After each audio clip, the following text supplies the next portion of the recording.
Hello, welcome to the universe. In this lesson, we will discuss the universe. Where does the universe come from? What is it made of? Does it have an origin? Did it start it at some time? Is it going out into the future somewhere? What is the picture of the universe that we know now? Now, if you go out into space in a spacecraft, what would you expect to see? Have you ever made a journey into the space in a spacecraft and imagine yourself in the middle of the universe roaming around the stars? Well, of course, the universe is made of billions and trillions of stars, star clusters, galaxies, and so on. Alright, let's take a look at the universe as it is if you can navigate through in a spaceship. If you are lucky enough to get into a spaceship and go into the heart of the universe, this is probably what you will see. What is the universe? It is a void. It is an absolute void. You see practically nothing there, and you see the sprinkling of lights. Well, of course, they are giant stars, and you will be passing them all around you. Well, what a vast picture. What a beautiful picture. Sometimes what a grim picture. Our universe. Now, it is a rather challenging topic to talk about. So, we will start looking at one star. How does a star take birth? And we will trace out the story of a star. And the universe is made up of billions and trillions of such stars. Alright, let's go into the journey of looking at the stars and learning about them. The birth of a star. Where is a star taking birth? How does the beginning of a star occur? Interstellar space. Well, the universe is a big void, big space. Interstellar space, a space that occurs in between stars. And in fact, compared with the size of the stars, the space is so huge. And this space is filled with extremely tenuous clouds of gas, which are mostly hydrogen. Hydrogen is the simplest element. I think some of you know hydrogen is made up of one proton and one electron. It is the simplest of elements. And in fact, most of the universe is actually made of that simple element. Now imagine an enormous cloud of gas like this. Of course, a combination of gas and dust, many light years across. What is a light year? A light year is the distance light will travel in 1 year. It's a tremendous distance. Now this space is called a nebula. Now here I have the picture of a nebula. Enormous cloud of gas and dust in an interstellar space known as the nebula. Now what happens?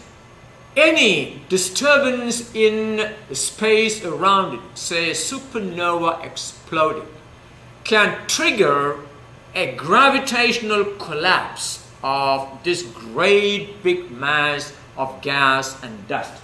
Gravity pulls materials together. So the gravity begins to pull materials towards the center. Now a few grains of dust collect a few more, then a few more, and then a few more, and the size of the object begins to grow. Now, as this gravitational collapse continues, the pressure and temperature inside increases. I hope you are able to understand that concept. When you bring too many things together, the pressure, the gas molecules will move, hitting against each other, causing a large increase in pressure, and an increase in pressure will cause an increase in temperature. Well, in order to understand that, if you take a bicycle pump and try jamming the piston forward, what happens? What you're doing is you are collecting all the air molecules together in a small space, increasing the pressure, and you feel the heat on your hand. It increases the temperature.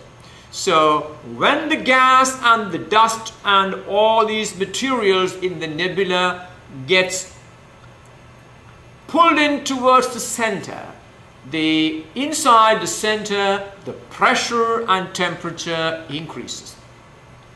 Eventually, enough gas and dust has been collected into the giant ball, or at the center of the ball. The temperature can reach as high as 15 million degrees Celsius. Now, that is a tremendous temperature. Can you imagine what these gas molecules or gas atoms are doing? At that temperature, atoms don't remain like atoms. They get ripped apart because of the tremendous energy due to this temperature. And these ripped apart atoms will be moving so fast, they will collide against each other and fuse and begin to fuse. This is called nuclear fusion. And this nuclear fusion releases tremendous amount of energy. Well, there you have that gravitational collapse occurring. A wondrous event occurs, which is the nuclear fusion begins and the ball of gas and dust begins to glow. It begins to produce energy, and that energy begins to pour out from within the gas and the ball. A new star has now born in the universe. Now, this is a very short description of how a star is born. Remember, all these things happen in millions and millions of years. Now, as the gravitational contraction of the gas and dust progresses, and the temperature reaches about 15 million degrees or so, the pressure at the center of the ball becomes enormous. The pressure will be so high. Now, let me illustrate the difference between a low pressure and a high pressure. At low pressure, the gas particles are moving very slowly.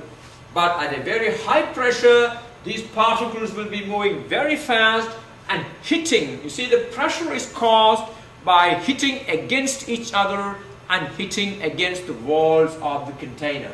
So here we have a very hot gas at a very high pressure. A cold gas is at a low pressure. So inside the giant ball of gas that is being pulled towards the center by gravitational attraction, the pressure becomes very high, and as a result the temperature increases. And electrons are stripped from the atoms. The atoms don't exist as atoms anymore. They are completely ripped apart, and this is the situation. You got something called plasma. Plasma are the ripped apart atoms. You see, there are no more individual atoms, but fragments of atoms. And this state of matter is actually called plasma. And I have a picture of how that is likely to look like. As the concentration continues, that means as the pulling together continues, the nuclei in the plasma move faster and faster, and they begin to overcome their own repulsive force, and they collide and begin to fuse. They begin to fuse, and the nuclear fusion produces a tremendous amount of energy. The nuclei crash into each other so that they stick together or fuse, giving off a great deal of energy. Now, this is now, we can say, a star is now born when it starts producing its own energy.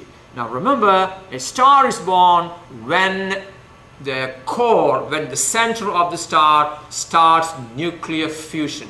Now, what is the kind of temperature that is required to produce that nuclear fusion? It's about 15 billion degrees Celsius. Well, the energy from the fusion pours out. Now, once the fusion begins to occur, the energy of fusion begins to pour out from the center of the star. Now that means there are two great forces now acting. What are they? The gravity pulls materials towards the center, and the nuclear fusion, the energy produced by the fusion, pours out from the center. Now there you have an illustration of that. Gravity pulls materials towards the center, and the pressure created by the nuclear fusion is trying to rip everything apart. So these two forces now oppose each other, right? Now who is going to win? Whichever is the greater force is going to win. Now the interior of a star, depends on the pressure, temperature, and the density conditions. Now the pressure and temperature are very high, and well, as gravity, the greater gravity compresses the gas, making it denser. As gravity continues to compress the gas, the inside becomes denser and denser. What does that mean? It becomes denser and denser. It means more materials begins to be packed in a small region, right? You know the meaning of density, we talked about it. So greater gravity compresses the gas, making it denser and hotter. So the outward pressure increases. Now, as the pressure due to gravity increases, the internal pressure and temperature increases, and the outward pressure also increases.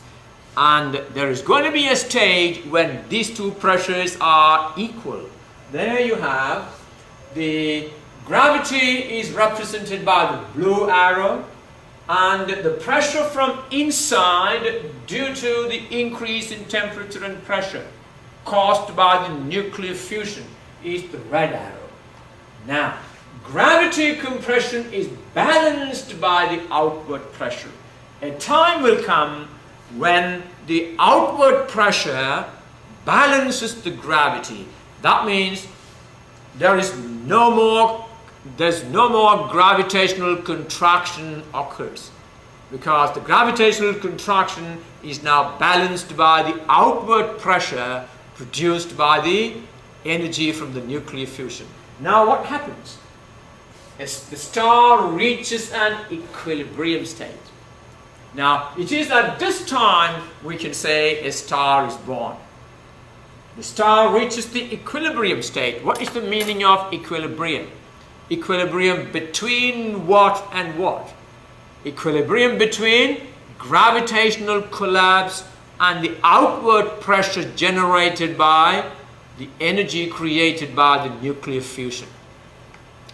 Alright, now you have a star born. Here is a star that has reached the equilibrium state. Now a star that has reached the equilibrium state is called a main sequence star. So our star has now become a main sequence star. Now a star will remain in this main sequence star radiating energy into space for how long? For millions to billions of years.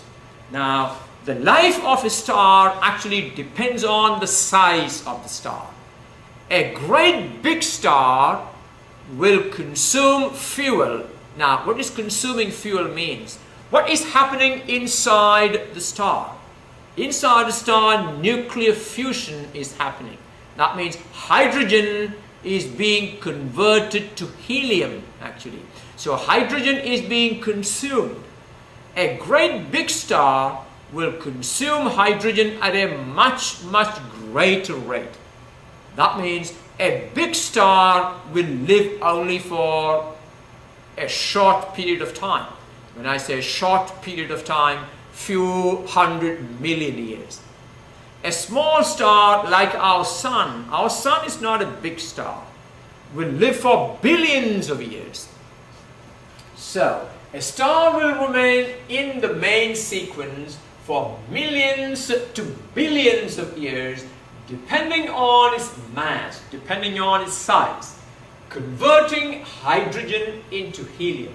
So that is what is happening in the star. Hydrogen is constantly being converted into helium due to the nuclear fusion.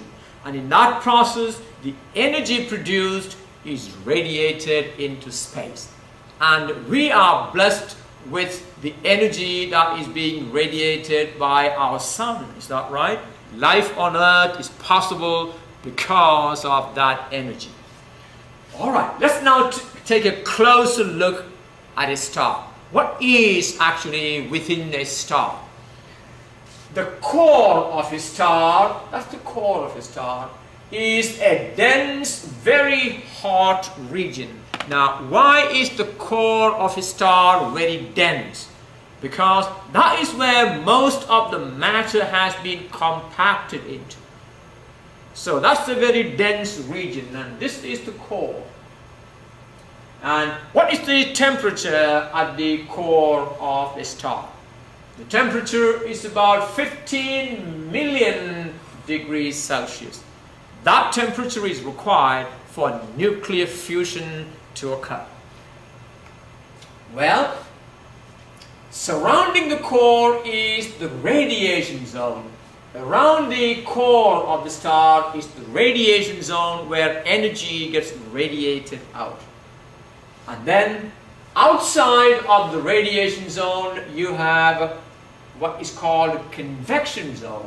The radiation slowly diffuses outward, absorbed and re-emitted by the atoms. Now that's an important process that you must pay attention to. What happens is the tremendous amount of energy, the matter in here radiates tremendous amount of energy, which then get absorbed by materials in the outside region, and that energy gets absorbed and re-emitted. So by the time the emission occurs from the surface, the energy is much less than the energy actually radiated at the center. Well, surrounding the radiation zone is the convection zone. What is the meaning of convection? Now, if you look at a pot of water on a stove, boiling, have you watched how water boils? When you begin to heat it, now the part of the water that receives heat first, at the bottom of the pot, rises up. Why does it rise up? Because hot water is less denser than cold water. And because the density decreases when it is hot, that part will rise up. And cold water, which is more denser, will sink. It gets hot and rise up. You see, watch it. If you haven't watched one of these, watch it next time when you put a pot of water to boil. You see, water will rise from the bottom and from the surface it will sink. Now, this kind of a motion is called convection current. Now, the materials in the star, outside or in the radiation zone, that material is very hot and less denser. Therefore, this material will rise up. You can see rise up, reaches almost to the top, then it gives off its energy. When it gives off its energy, it cools down. When it cools down, it sinks back. So the material from here, because it is very hot and less denser, rises to the top.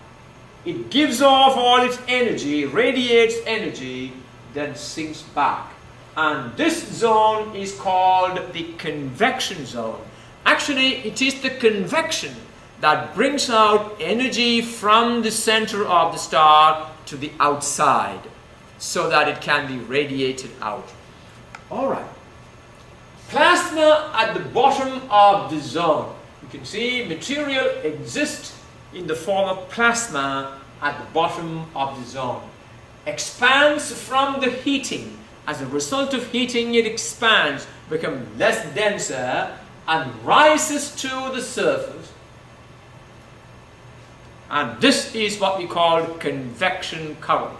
It rises to the surface where it radiates energy and then sinks back. Again, when it goes to the bottom, it becomes very hot. It rises, radiates energy, and sinks back. And this process of convection currents is continuously occurring inside the star. So at the surface of the plasma, it emits radiation in the form of visible light. You see, the radiations that are coming from the core are very strong, high energy radiations. The radiations that come from the core are very often X-rays and gamma rays. Well, if you are exposed to that radiation, you can be killed. Well, fortunately, not much of that radiation will reach us. The radiation that reaches us will be the radiation that are given out from the top of this zone. That is mostly visible light, ultraviolet, and infrared radiations. In fact, the radiations that are reaching us from the Earth are ultraviolet radiations, visible light, and infrared. I will talk more about them as we go on. What is the difference between these radiations? As the plasma loses energy, it sinks back to the radiation zone to be heated again so that the process can continue. Well, that is the mechanism that takes place inside the star. Our sun is a middle-aged star. In fact, our sun is almost 5 billion years old. That's a middle-aged star. It will go on for another 5 billion years happily, doing all these business, radiating energy into space. On the sun's surface, now you imagine that we are discussing stars in general, but our sun is a star, so in some cases I have specifically talked about the sun. So on the sun's surface, its outer layer of gases is much cooler than the rest of the sun at 5,500 degrees Celsius. The surface temperature of our sun is about 5,500 degrees Celsius. It's much cooler than the interior. Again, let me ask you, what is the interior temperature of the sun? At the core? Well, the temperature at the core is about 15 million degrees Celsius. That kind of temperature is required for nuclear fusion to occur. Now, the chromosphere is a thin and spiky layer of gas outside the surface. Now, here is the chromosphere. This is the chromosphere. That's the thin and spiky layer almost at the surface of the sun. Now, during eclipses, what is an eclipse? When the moon comes in front of the sun, the moon will sometimes block the sun. That is an eclipse. Now, during that time, you can actually see the corona. the chromosphere of the sun. So during eclipses, the chromosphere can be seen as a reddish glow. When the moon blocks most of the sun, you can see the chromosphere as a reddish glow around a circle. That's a beautiful sight, actually. Alright. Corona is a thinner layer of gas around the chromosphere. So you still have an outer layer called the corona, which is a much thinner layer. It's actually marked in brown in this diagram. There you are. The chromosphere is marked in red. I don't know whether that can be distinguished on the camera, but the corona is the outer layer. Corona is the thinner layer of gas around the chromosphere. Now, some of the characteristic or the surface features of the sun occurs on the corona. Large loops of gas that extend from the surface of the sun, and these great big loops of gas that extend from the surface to very high altitude is actually called prominences. You can see here in the picture, these are actually prominences. Now very often these prominences are seen on the surface of the sun. So large loops of gas that extend from the surface of the sun are called prominences, and they can extend to about 30,000 kilometers or more from the surface of the sun. Now prominences are generally short-lived. They don't last for very long. They fall back to the surface and fall back to the surface again after only few hours. But they can be held in position by the magnetic field as long as several months. In some cases, they will be held in place for several months. In fact, the prominences on the surface of the sun are supposed to be associated with sunspots. Have you ever heard of that? Sunspots? Well, sunspot, a phenomenon related to prominences, are cooler areas on the sun's surface where the magnetic field due to the sun is very, very strong.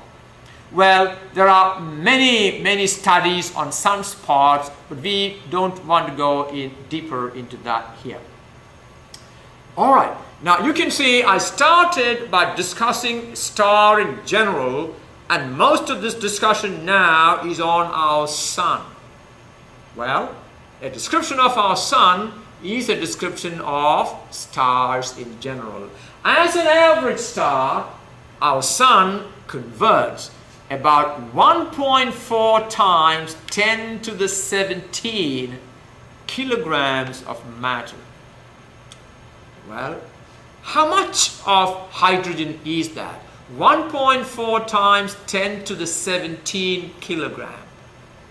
Can you imagine how big it is? Now, you should know that 10 to the power of 12 is a trillion. So, it is something like,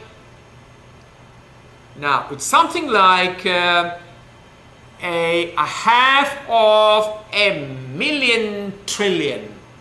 It's a great big number. So much of hydrogen is actually consumed at the center of the sun. Well, so how many years then the sun will last if the sun uses up hydrogen at this level? Do we have a lot of hydrogen in the sun? Well, yes. It is a giant big ball of hydrogen. It has been going on for 5 billion years, and every year it converts about 1,000,000 trillion kilograms of hydrogen into helium, and still our sun is only halfway through. So you can imagine the amount of hydrogen that is packed into the making of a sun. Now, more massive stars generate higher temperatures. That means they consume hydrogen at a much higher rate. because the gravitational contraction in big stars will be much, much greater. A more massive star uses up its hydrogen much more rapidly, and therefore the lifespan of stars range from few million years for very large stars to about 10 billion years for stars such as our Sun. So the lifespan of our Sun is about 10 billion years. Let's now talk about brightness of a star. Now, how do we determine how bright a star is? Have you ever gone out and looked at the open sky on a clear night and looked at the stars? If you look, you can see stars that you did not see some time ago will start coming out. You see stars of all brightness, different types of brightness. And if you look closely, you can even see stars of different colors. You can see stars that are reddish. You can see stars that are yellowish, stars that are blue, and stars that are very white. Well, all these are phenomena that we need to understand. Now, stars generate their own light, but some appear brighter in the night sky than some other stars. Why? What are some of the reasons why some stars appear brighter than others? Now, the brightness of a star, as you observe, depends on, can you tell me some of the factors on which the brightness of a star, as you see, depend on? Well, obviously, it will depend on the amount of light produced by the star.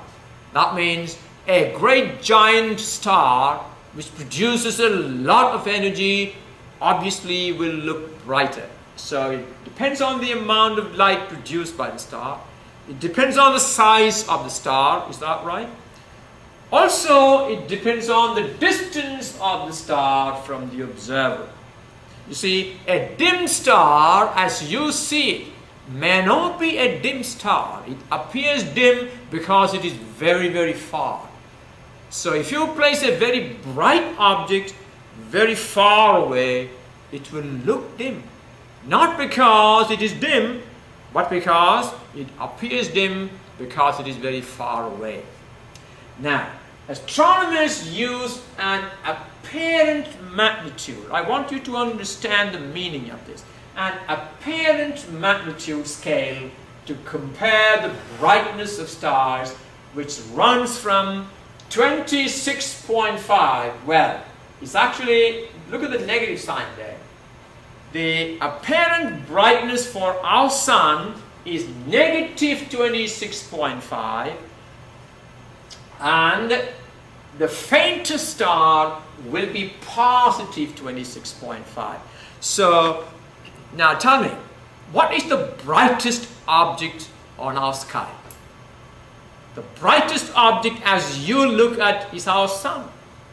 And so, the Sun is the brightest object. We're going to place it at the very left. And then, as you move from left to right, the brightness is going to decrease.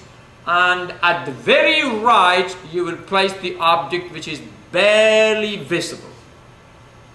And the apparent brightness is the brightness as you see it. When you stand outside, you see a very bright star, and then you can say, oh, this star is very bright, and look at the star over there. It looks, well, half as bright as this. You see, I can use the brightness of one star to compare the brightness of other stars. And this is what apparent brightness do, or apparent magnitude do. Apparent magnitude is the brightness as you see it. And you see the Sun, our Sun, the brightest object, so the apparent magnitude of that is negative 26.5. You see, the brightest object has more negative value. I have a diagram here. There I have a diagram. You can, well, this is negative 25 where I'm pointing. I don't know whether that has been caught on the screen. And this is negative 26, and that is where our sun is. And that is the brightest object in our sky. As you move to the right, the brightness becomes less. That means it comes negative 20, negative 15, look at that, negative 13. That is full moon. That is the second brightest object in the sky, is the full moon. Negative 15. As you come to negative 10, negative 5, and about negative 3 is where you find Venus, the next brightest. When Venus is in its full bloom, it is a big bright star. Well, Venus is not a star, it's a planet. And it is a bright object. Next comes Jupiter, Mars, then a star called Sirius, then Polaris, our pole star. And look at 0 there. That's 0. And now we are coming into the positive values. Polaris, the faintest object visible to unaided eye, is about 6 magnitude, apparent magnitude. And the faintest objects on the sky visible with a pair of binoculars is positive 10, is the apparent magnitude. And now when you come to the very right out there, positive 26, what kind of object has an apparent magnitude of positive 26? Is the faintest object visible with a 4-motor telescope, a great big telescope, can pick up those barely. So the apparent, this is called the apparent magnitude scale. The brightest on the left and the faintest on the right. And remember, apparent magnitude scale is a scale determined by the magnitude as you see it. It doesn't mean that the star Sirius is a lot fainter than our sun, because the Sirius looks very faint because it is very far away. So I want you to understand the meaning of apparent magnitude. The magnitude, the brightness magnitude as you see it. So the apparent magnitude of an object is what you see is what you get magnitude. Alright, now look at one part of a night sky. If you look closely, you can see all kinds of stars. And if you look for some time, you can see stars that you did not see first. Well, you can take one, for example, I can take this star and say, that is my 0. And then brighter ones will go to the left and fainter ones will go to the right. I can create an apparent magnitude scale by looking at the brightness of each star. And that's the meaning of apparent magnitude. The brightest star observed from the Earth is Sirius.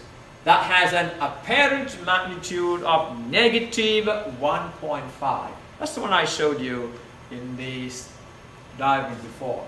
The Sun has an apparent magnitude of negative 26.5, and this is the brightest object that we see on our sky.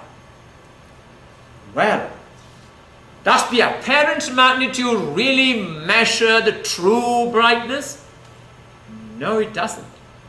The true brightness is measured by what is called an absolute magnitude. Now, I want you to listen carefully. I'm going to tell you how absolute magnitude, which defines the true brightness of a star, is defined. Now, I'm going to read this for you, and I'll try to explain.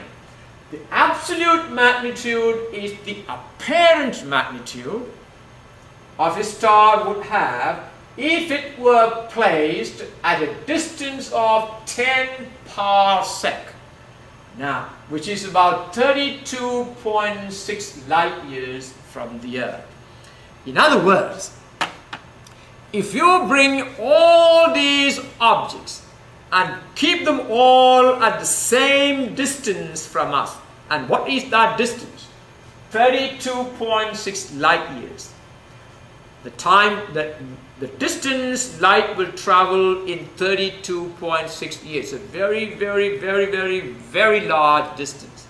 If you place all the stars and all the bright objects where we want to find the actual brightness, all of them are placed at the same distance so that we don't now discriminate. Now, can you imagine if you take our sun and take it to that distance, 32.6 light years, what will the sun look like? The sun will look a very faint star, you see. So, in order to determine the absolute magnitude, you take all the stars and keep it at a fixed distance from you. What is that fixed distance? It's 10 parsec. And 10 parsecs is the same as 32.6 light years. And then determine the apparent magnitude of each. And that will be the absolute magnitude. I hope you understood some idea of that. Now, for example, let me see if I can explain that a little further. Alright, now this is where you stand to observe, and this distance is what we call 10 parsecs, which is 32.6 light years. So what you do is you bring each heavenly object and keep it here and determine the apparent magnitude. So you would say, alright, bring that big star. I would say, alright, its apparent magnitude seems to be -2. Alright, then you say, take it away and bring the other big star. Alright, you bring that star and keep it at that distance. Well, it looks like it is -3. Now tell me, which is brighter, -2 or -3? -3 is brighter. So like that, you can bring all the stars and all the planets, including our own sun, and keep it at a distance of 10 parsec, and then determine the apparent magnitude of each, and that will be the absolute magnitude, and that will determine the absolute magnitude or the actual brightness of these objects. Alright?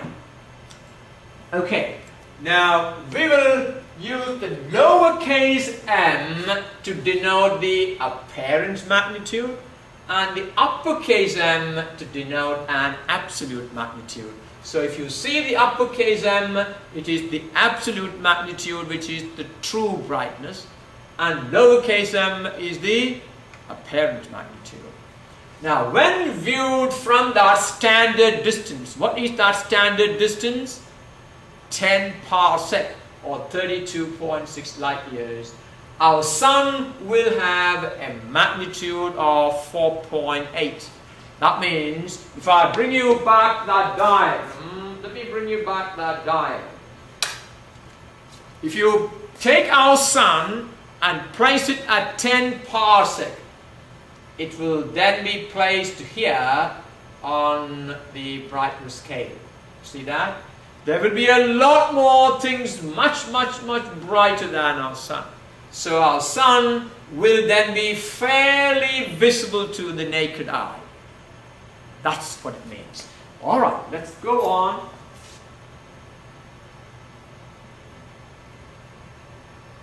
Now here I have a table that gives you the names of a number of stars and the luminosity in solar units. In other words, the brightness of these, how many times the solar units.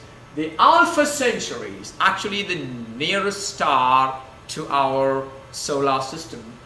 that star is twice as bright as the sun. But remember, when you look at from here, the apparent magnitude of our sun is much greater. But if you take this Alpha Centauri and our sun to that standard distance of 10 parsec, then Alpha Centauri will look twice as much brighter than our sun. That's what it means. And look at this regal star. It is 80,000 times brighter than our sun.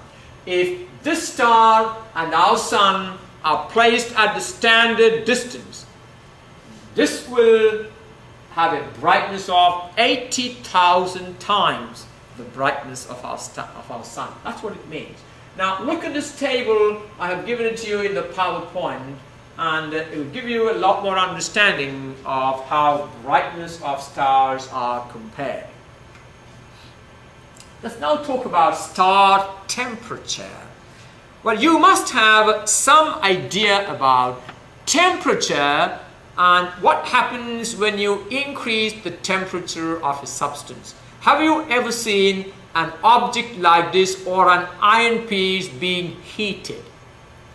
You see, one thing you should understand is that all objects radiate energy. What does that mean, radiate energy? Well, this is actually giving off energy. Each one of us radiate energy. And the energy radiated is called electromagnetic radiation. And these electromagnetic radiations are like waves. You see, waves come in very many forms. Let me spend a couple of minutes explaining that to you. Now, you can have waves that are very long. You see, that's a wave that is very long.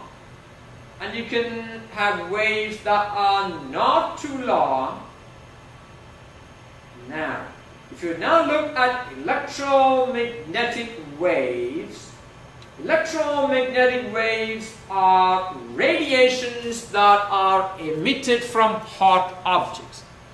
Now, the wavelength, what is the wavelength of a wave? We will actually talk about that in many places. If you look, I have drawn one wave here. The wavelength is the length of one wave. You notice that at the bottom, that wavelength is very small. So radiations that are emitted by hot objects contains all types of waves. These very long waves are called radio waves. You see, waves that help us to listen to radio, television, and so on. So here we have radio waves, which are very long waves. Now, waves that are shorter than that could be microwaves. And now, if the waves become shorter, as they become shorter, this will be what are called infrared radiation. Infrared. You see, infrared is heat radiation. In fact, much of the radiation that we emit are infrared. And that is the reason why soldiers use infrared detectors to look for enemy positions, because these enemy people radiate infrared, and that can be detected by the infrared detectors. You can actually see people at night because people emit infrared. There are heat rays. Look at that. Those infrareds are much shorter than the radio waves. And now if the waves are becoming shorter, it becomes visible light. The light that we see around us is part of the electromagnetic radiation. Let me write that down. Electromagnetic radiation.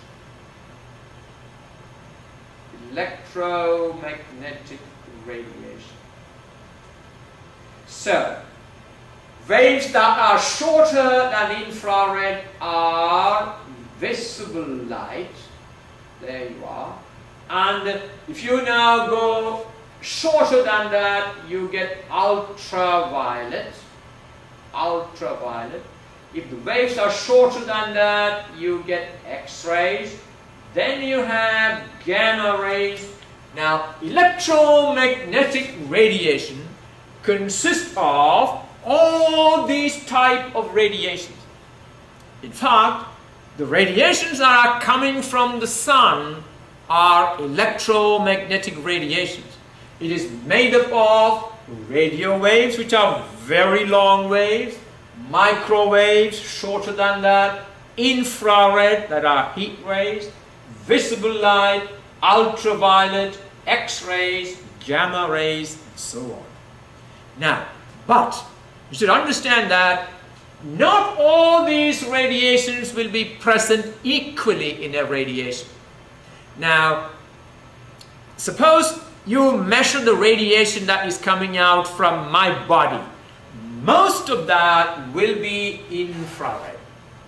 Although there will be some elements of the other radiations, but most of the radiation that is coming from my body will be infrared.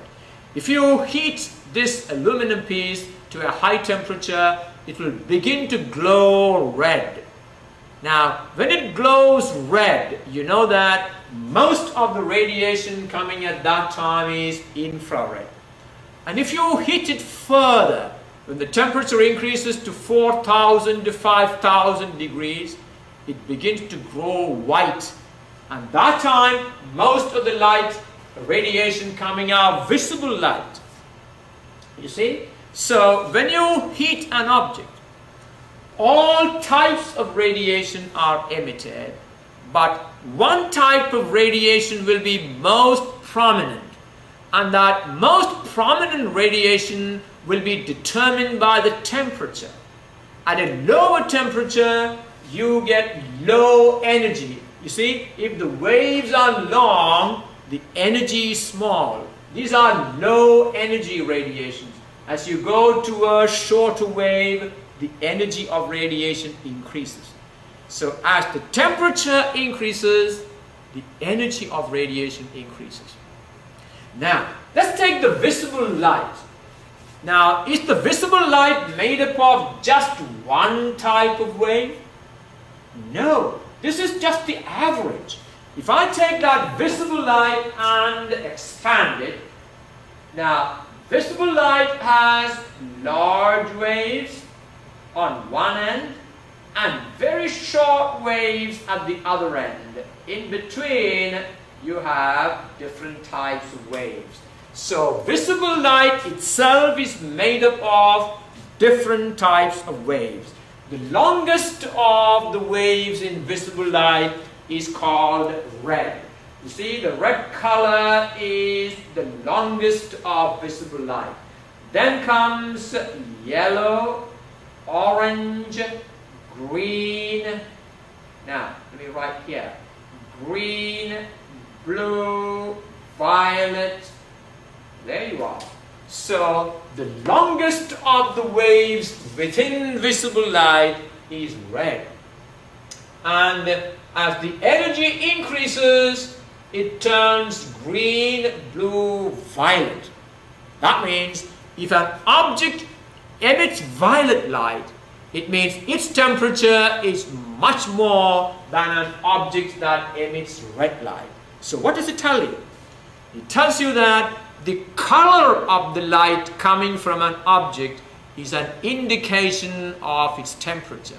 So when you start talking about the star temperature, the color of the star is an indication of the temperature.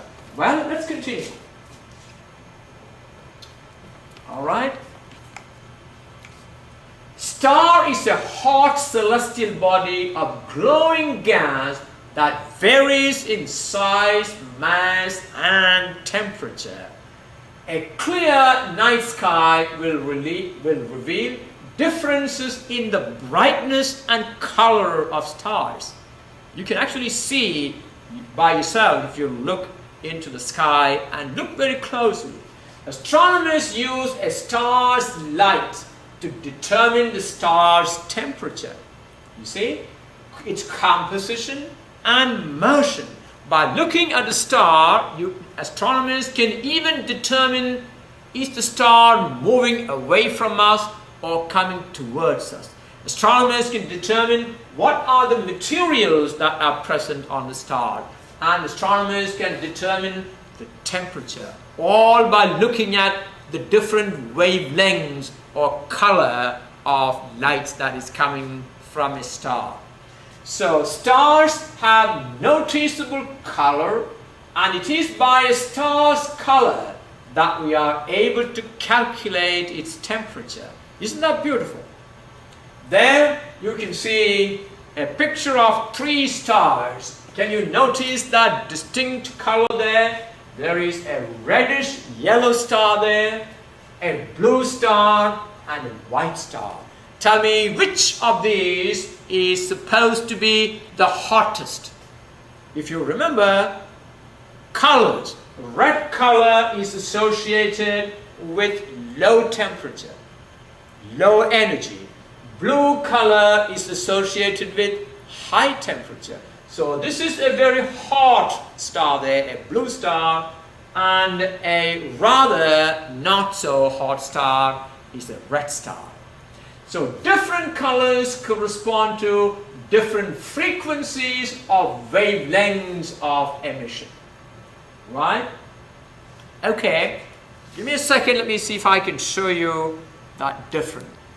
Now watch this waveform shown here. This is the wavelength there. Now I'm going to reduce the wavelength. You can see this color is now red. What happens when I reduce the wavelength? Watch what happens. As the wavelength becomes less and less, the color, now it is orange, coming on to yellow, and look at that, the wavelength becomes smaller, it is now yellow, now blue, green, and going on to blue, and very short wavelengths are violet.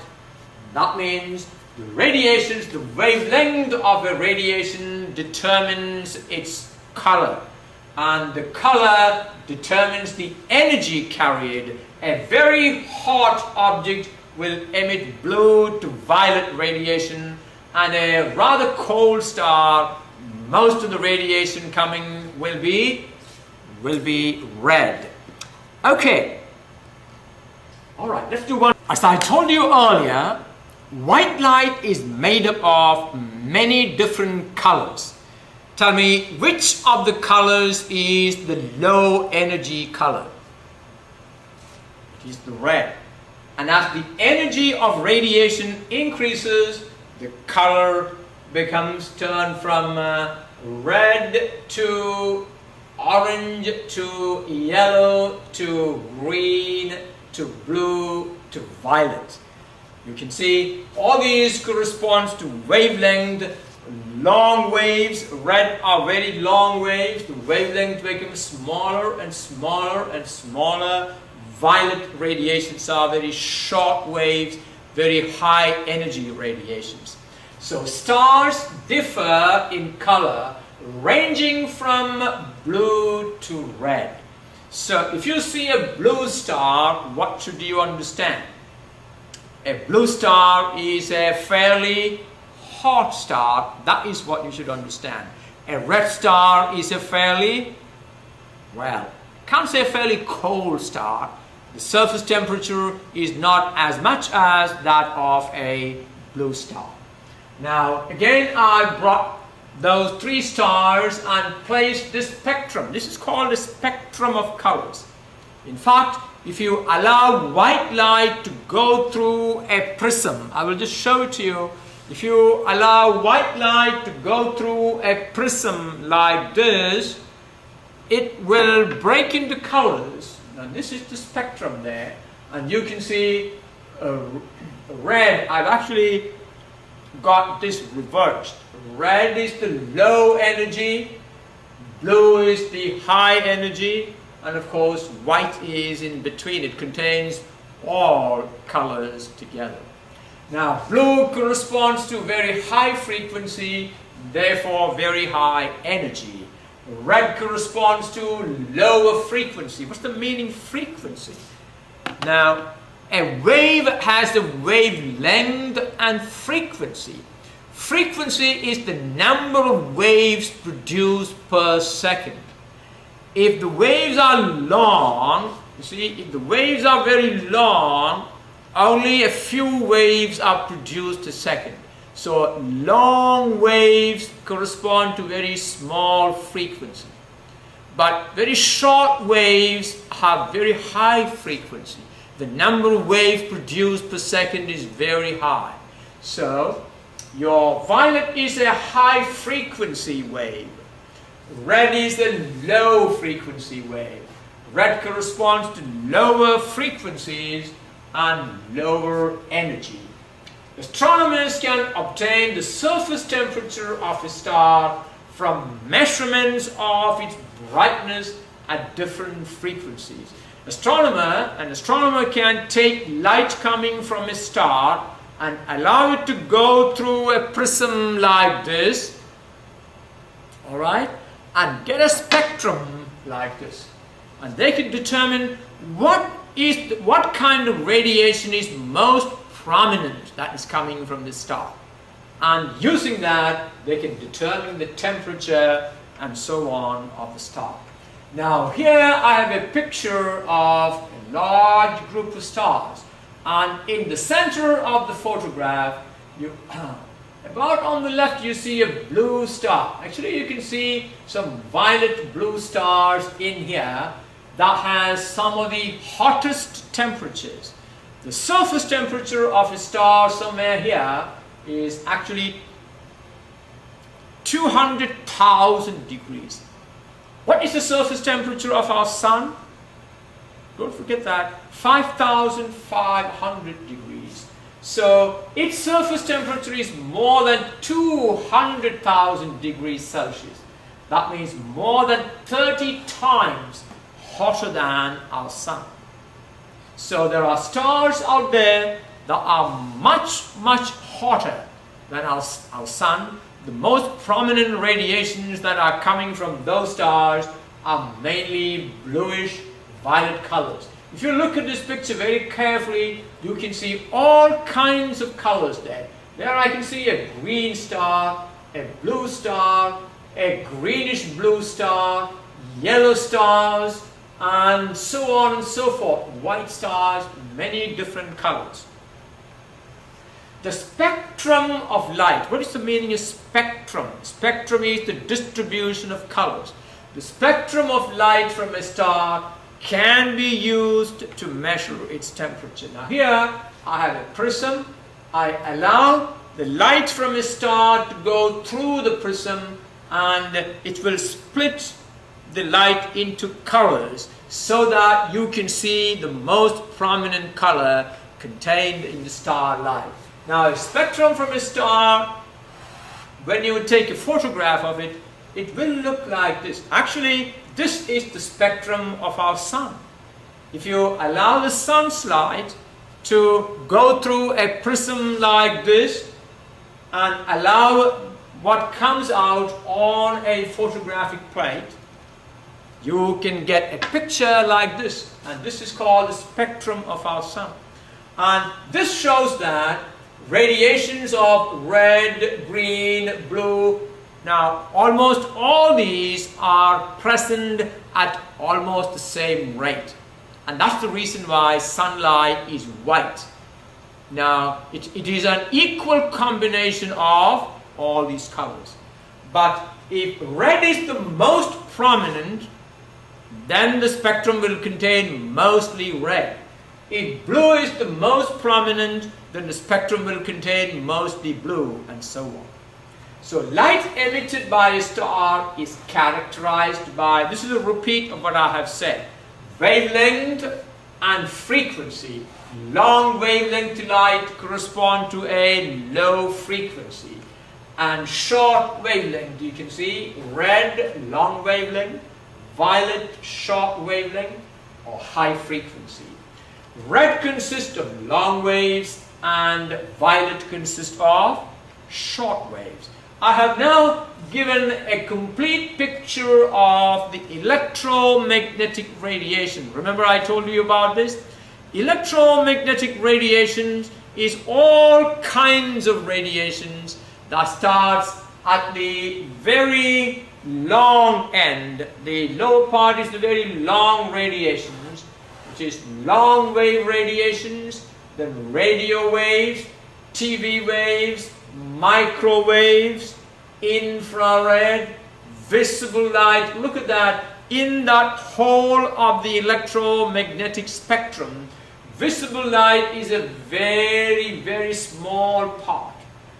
Now, beyond visible light to the lower and upper, we cannot see, but we can feel the effect. Ultraviolet, well, it will cause skin cancer. X-rays, gamma rays, this is the complete spectrum of electromagnetic radiations.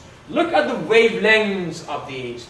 Radio waves can be as long as 1 kilometer long, and TV and FM radio waves are about a meter long. Microwaves are about few centimeters long. Infrared, few millimeters to few micrometers. You can see a wide range of infrared. Few millimeters to few micrometers. You understand the meaning of a micrometer? Is that right? 1/1,000,000th of a meter. Now look at the visible light. Now ultraviolet is about a nanometer long. The wavelength is about a nanometer, 1/1000,000th of a meter. And as we go higher, the wavelengths get very, very short. That means the energy are very, very high. X-rays and gamma rays can go through you. It can kill you. Well, the spectrum of light from a star can be used to measure its temperature. I've been telling you that now from the beginning. The temperature of a star is measured by measuring the most prominent radiation emitted by that star. Which of the colors is most prominent? And that will determine the color. Now, in the spectrum of a very hot star, most prominent radiation will be towards the violet end. If it's a very hot star, the most prominent radiation will be towards the violet. Now, here there is a chart that shows what happens to the most prominent radiation. You see, if you look at the bump on the graph, the bump indicates the wavelength that is the most prominent. For example, at 1250 Kelvin temperature, if you heat this object, at around that temperature, where is the bump? This is the wavelength given there, and the wavelength is in micrometers. So at this 1250 Kelvin, most prominent radiation will be about 2.5 micrometer. If you increase the temperature to 1500 Kelvin, the wavelength of the most prominent radiation will shift to the left. It is now almost 2 micrometer. And at 1750, the most prominent radiation will have a wavelength of 1.5 micrometer. And about 2000 Kelvin temperature, the most prominent radiation is approximately 1 micrometer. That means the radiation at that temperature is not anywhere near visible light. In order to see visible light, the temperature has to go up to about 4,000, 5,000 degrees. Remember, the surface temperature of the sun is about 5,500 degrees Celsius. That means the most prominent radiations that are coming from our sun are this visible light. And look at this, visible light is a combination of several colors. Okay, and this is again the same thing I showed you, the visible light, the spectrum coming from a star. So the most prominent part of the sun's radiation is the visible light. And it is emitted at what temperature? At about 5,500 Celsius. As the temperature of a star increases, as the temperature of a star becomes higher and higher, the most prominent radiation will become shorter and shorter and shorter. So, if you want to have a blue star, the temperature of that star will be about 50,000 degrees Celsius. You see that? Now, let's now talk about classification of stars. Once you know how to measure the temperature of a star, you can classify a star using the temperature. Astronomers use information about the star temperature and spectrum to classify stars into different categories. And stars are divided into 7 broad groups by the system of spectral classification known as Henry Draper Catalogue. So these two people have catalogued all stars into 7 broad groups. And these groups are called O, B, A, F, G, K and M groups. These are the main groups. Now I have shown you here all those groups. Star type, the O group, the temperature, the surface temperature of an O group star is about 100,000 to about 30,000 degrees. That means these are the hottest stars. They will be blue and violet. The B group stars, the surface temperature is 25,000 to 12,000 degrees. A group stars, the surface temperature will be about 11,000 to 8,000 degrees Celsius. F group, 7,800 to 6,200. And G group, 6,000 to 4,600. Can you look at this and tell me, in which of these groups will our sun fall? Is it an O star, a B star, an A star, an F star, G star, a K star, or an M star? The surface temperature of our sun is 5,500, which means it is a G group star. And you can see that K and M are cooler than our sun. So, the O-type stars are the hottest and the M-type stars are the coolest. What type of star is our sun? We just talked about it. We just answered that. Is that right? Okay.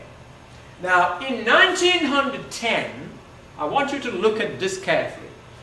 Henry Russell of USA and Edna Hertzsprung of Denmark independently developed a temperature luminosity graph. In other words, they developed a chart giving the relation between temperature of a star and its luminosity. What is luminosity? How bright it is. Now look at this chart. This is called Hertzsprung-Russell diagram. It is a temperature luminosity, temperature on the horizontal axis. And look at how the temperature is marked. You got to watch carefully. It is going from higher to lower. 40,000, 20,000, 10,000, 7,000, 5,500, 4,500. Temperature decreases as you go to the right, and luminosity increases as you go to the top. And luminosity increases, that means the absolute magnitude also increases. Is that right? Because luminosity is a measure of the absolute magnitude. So there are 3 quantities on this chart. The temperature of the star, its luminosity, and the absolute magnitude. Now look at this. What I am pointing here are the main sequence stars. That means they are in a state of equilibrium and they have been enjoying their life, radiating energy. And you can see these main sequence stars A lot of them are very blue stars. Very blue stars are very hot and very bright. The temperature is very hot and the luminosity is very high. As you come down, you see these bluish, whitish. They are again very hot and very bright. As you come down, you see greenish stars, yellow stars, and where is our sun? Look at this. This is where our sun is. The surface temperature is 5,500 and luminosity is 1. So this luminosity scale is in multiples of the luminosity of our sun. Our sun has a luminosity 1. That means a star which is here, where I'm pointing now, is 1,000,000 times brighter than our sun. That is what it means. Now, as you go, you can see, we will talk about these later, red giants. Their luminosity is very high. In other words, they look very bright, but their temperatures are very low. You see that? They look brighter in the sky because they are very big. And if you come down, white dwarfs. They are very hot, but their luminosity is very low. So this chart actually summarizes the characteristics of stars completely. You need to look at this chart and understand the various features of the stars. All right. Now, most stars, including the sun, are the main sequence stars. So this is the main sequence stars. All these stars are in their main sequence. They are in the prime of their life, fueled by nuclear fusion, converting hydrogen into helium. So these are all very active stars. But if you go to the top right, these are all dying stars. We will talk about this as we move on. The hotter they are, the brighter. The hotter they are, the luminosity will be higher. Now, these stars are in the most stable part of their existence, and this stage generally lasts for about 5 billion years on an average. But for a star like our sun, its lifespan is about 10 billion years. Our sun will stay in the main sequence for about 10 billion years. Okay, as stars begin to die, they become giants and supergiants. As the activity inside slows down, as the fuel is finished, the star begins to die, and most of these stars grow into big red giants. We will talk about the difference between. Alright, watch this. Some will become red giants, some others will become red supergiants. So all these are the end product. As these stars begin to die, this is where they're going to end up. Now, these stars have depleted their hydrogen supply and are very cold. Now, the core contracts as the outer layers expand. When the nuclear fusion is no longer there, the gravity will take over and the core will begin to contract. And the contracting core will leave the rest of the star just to expand and drift away. And the outer layers will expand. These stars eventually explode, and depending on their masses, it could become a supernova. You see, all these red supergiants will ultimately become supernova. And if their masses are not that big, they could become a white dwarf. And eventually, that's what's going to happen to our sun. Our sun will become a red giant, and after that, the core will contract, a lot of the outer layers will drift off, and it will eventually become a white dwarf. Alright, Smaller stars like our Sun eventually become faint white dwarfs. Now these hot shrinking stars have depleted their nuclear fuels and they eventually become cold, dark, black dwarfs. Now look at our poor Sun. In about another 5 billion years is going to lose all its glory, all its energy, and ultimately it will end up at this corner of the chart. Remember, this chart takes care of stars at all the different stages. This is the main sequence. When they begin to die, they become red supergiants, which can ultimately become supernovas. We will talk about that. Or red giants, and most of them will end up as white dwarfs and black dwarfs. Let's talk about variable stars. Now, stars such as the Sun emit a steady light as the gravitational contraction is balanced by the outward flow of energy, and the brightness of that star remains steady over a very long time. But there are stars that change their brightness over a period of time. Such stars are called variable stars. Their brightness over a period of time will increase and then will decrease. The brightness will vary. Now here I have shown a variable star. Cataclysmic variables, a type of variable stars, have occasional violent outbursts, now caused by thermonuclear processes in their surface layers deep within their interiors, giving them very bright light, and then it will die out.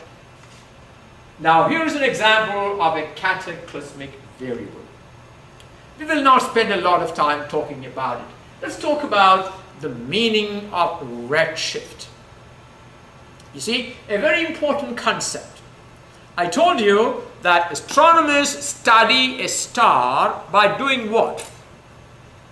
By studying the light that is coming from the star. They will allow the light collected from the star to go through a prism like this and then analyze the spectrum. Now, redshift is a characteristic observed in many cases of star spectrum. Edwin Hubble noticed that the spectrum of a star shows a measurable shift towards the red end with time. Now, what is the meaning that it shows a measurable shift towards the red end? Let me see if I can illustrate that to you. Well, a spectrum has the red end, then it has the blue end. So, suppose this is a spectrum that you took of a star this month.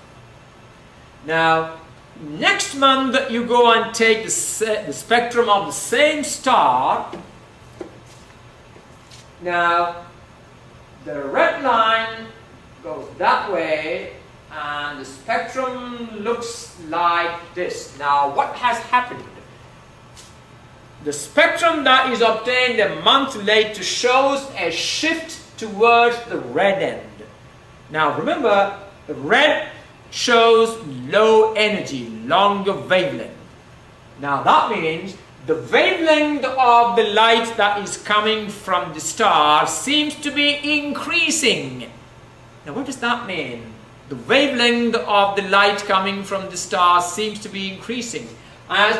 As time goes on, the wavelength of the light coming from that star seems to be increasing. Now, let me ask you this. Have you ever listened to the sound of a car, the horn of a car, as it comes towards you and goes away? If I try to be very awkward, it will sound like this. As it comes towards you, the frequency or the pitch seems to climb. Now, frequency seems to climb. If I want to talk about the colors, that means it gets closer and closer to blue. But when it goes away, the wavelength becomes longer. That means if the wavelength becomes longer for a star, that is an indication that the star is moving away from you. You see the car blowing its horn, moving away from you. The sound that you hear is very long, flat waves. Whereas if it is coming towards you, it sounds shrill and high. That means very small waves. So if the spectrum shows a shift towards the red, that indicates that the star is moving away from you. If the star is coming towards you, the spectrum must show a blue shift. So blue shift and red shift indicate the direction of motion of a star. Alright. Now, if the spectrum, I have actually shown two spectrums. The second spectrum shows a shift towards the red end. That means this spectrum comes from a star that is moving away from us. Now, he also noticed a greater shift towards the red end for very distant stars. That means when you look at a very distant stars, the red shift is even greater. What does that indicate? The farther away a star is, faster is it moving away from us. Now actually, this has been one of the most significant studies in astronomy. This study indicated that all stars, all heavenly objects are actually moving away from each other. Everything is moving away from each other. That means this established the concept of the expanding universe. The universe is ever expanding. And what is the conclusive proof for it? It is the work done by Edwin Hubble, the red shift of the spectrum of the light of a star. Hubble realized that most obvious explanation for the red shift was that galaxies were receding from the Earth and each other. These galaxies are collections of stars. They are going away from us and also from each other. Everything is moving away from each other. In other words, the universe is expanding. Universe is continuously expanding, and that is the characteristic of the universe. Now here I have illustrated what is called the red shift, a receding star. The spectrum of a receding star shows a red shift, whereas the spectrum of an approaching star will show a blue shift. Now Hubble realized that the most obvious explanation for the red shift was the galaxies were moving away from each other. So we have a fair picture of stars now, don't we? How they are born, what they are made of, what the interior of a star is, how the temperature of stars are like, right? How they are classified.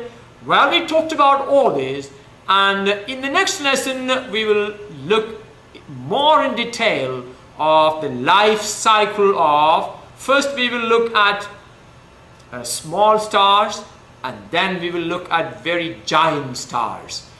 Well, so measuring the redshift is another way to establish the distant galaxies, how they behave.